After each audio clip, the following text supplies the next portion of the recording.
Pada zaman dahulu kala, terdapat seorang pemuda yang bernama Toba. Ia merupakan seorang yatim piatu. Untuk memenuhi kebutuhan hidupnya sehari-hari, Toba bekerja keras di ladang. Sesekali, ia mencari ikan di sungai yang terletak tidak jauh dari gubuknya. Ikan sebagai lauk, dan bila berlebih akan dijual ke pasar.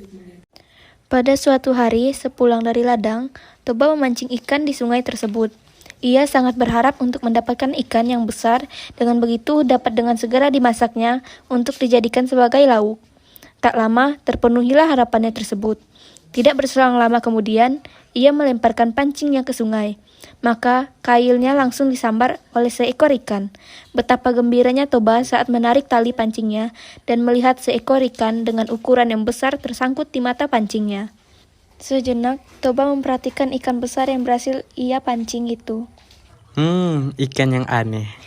Ucapnya, seumur hidupnya, Toba belum pernah melihat ikan dengan bentuk seperti itu. Warna ikan tersebut kekuningan, serta sisik-sisiknya kuning keemasan.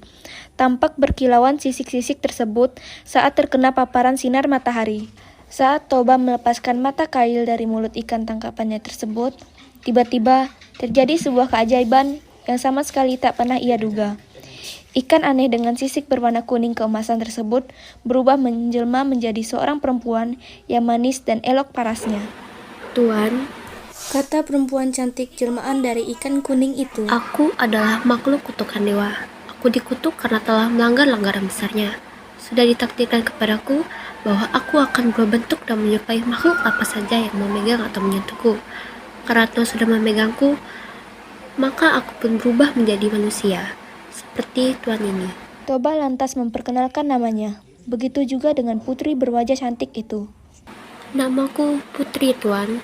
Toba lalu memikirkan sesuatu dan menjelaskan pemikirannya tersebut kepada putri.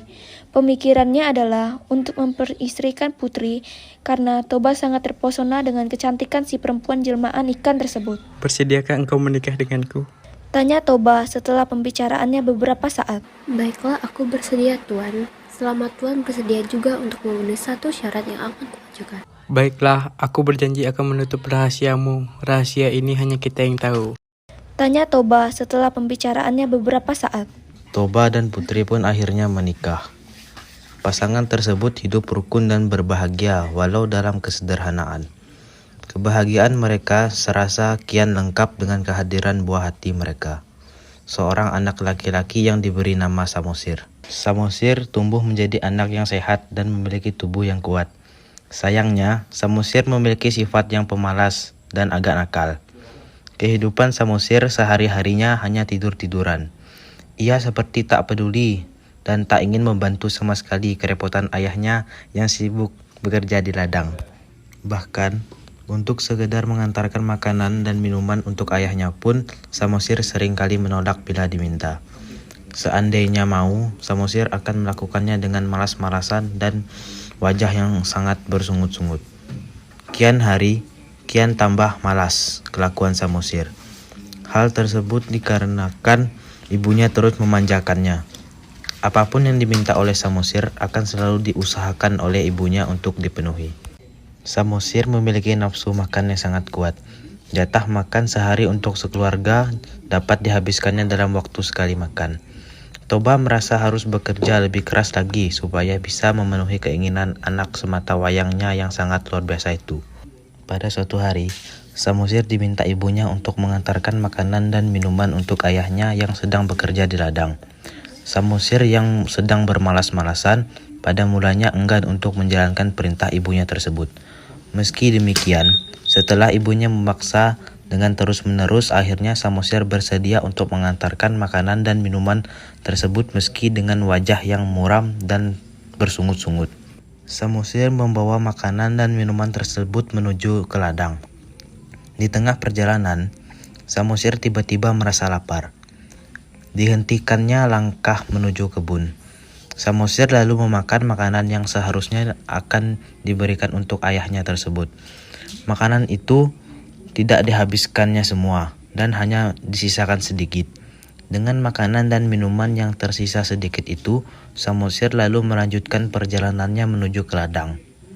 Saat telah tiba di ladang, Samosir memberikan makanan dan minuman yang tinggal sedikit itu untuk ayahnya. Terpanjatlah Toba ketika melihat makan siang untuknya sudah tinggal sedikit. Kenapa bekalku tinggal sedikit? Tanya Toba dengan raut wajah marah. Tadi di jalan, aku tiba-tiba sangat lapar, Ayah.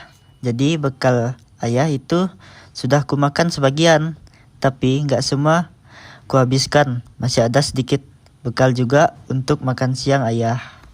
Dasar anak tidak tahu diuntung. Makian Toba kepada anaknya. Kemarahan Toba seketika kian meninggi, serasa tak dapat lagi ia bersabar dan menahannya. Upatan Toba pun seketika itu meluncur. Dasar kau anak ikan.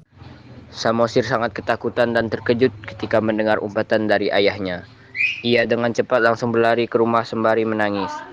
Pada saat sudah sampai di rumah dan bertemu ibunya, Samosir langsung menceritakan semua cacian dan makian dari ayahnya yang menyebutkan bahwa dirinya adalah keturunan seekor ikan.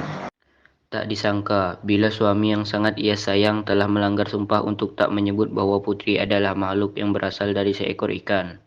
Tak berselang lama, Samosir dan ibunya saling berpegangan tangan. Hitungan sekejap, kedua ibu dan anak itu menghilang dan keajaiban pun terjadi. Pada bekas pijakan kaki Samosir dan ibunya, tiba-tiba menyembur air yang sangat deras. Dari dalam tanah, air yang disemburkan keluar seakan tiada henti. Semakin lama tak semakin berkurang semburan air tersebut, malah semakin besar adanya. Dalam waktu yang cepat, permukaan tanah di daerah itu pun tergenang. Permukaan air kian meninggi dan tak berapa lama kemudian lembah yang digunakan oleh Toba sebagai tempat tinggal pun sudah penuh dengan genangan air. Hingga pada akhirnya terbentuklah sebuah danau Toba yang sangat luas di tempat itu. Adapun pulau kecil yang terletak di tengah-tengah danau Toba itu disebut sebagai Pulau Samosir sebagai petanda bahwa itu merupakan tempat di mana Samosir dan ibunya terpijak untuk terakhir kalinya. Penduduk sekitar lalu menamakan danau tersebut sebagai Danau Toba.